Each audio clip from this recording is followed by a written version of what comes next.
আসসালামু আলাইকুম। থাম্বনেল দেখে অবশ্যই বুঝে গেছেন আজকে কি নিয়ে আলোচনা করব। আজকে আলোচনা করব খাদ্য অধিদপ্তরের পরীক্ষা সম্পর্কে A to Z আলোচনা করব।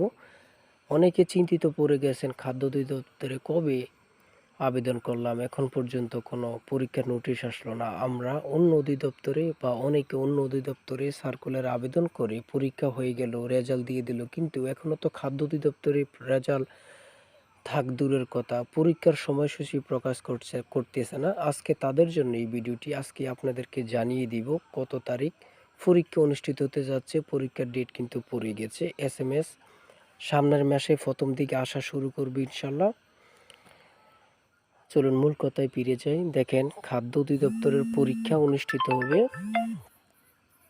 দেখেন, খাদ্য অধিদপ্তরের পরীক্ষা অনুষ্ঠিত হবে, যেটা অফিস সহায়ক পদে পরীক্ষা অনুষ্ঠিত হবে 20/4/2024 এবং অফিস সহকারী কাম কম্পিউটার মুদ্রাক্ষরিক পদের পরীক্ষা অনুষ্ঠিত হবে 27/4/2024 তারিখে।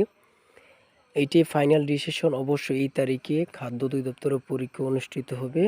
অবশ্যই অবশ্যই অবশ্যই ভিডিওটি ভালো লাগলে লাইক কমেন্ট করে পাশে থাকবেন এবং কি চ্যানেলটি সাবস্ক্রাইব করে পাশে থাকবেন। সবাই ভালো থাকবেন।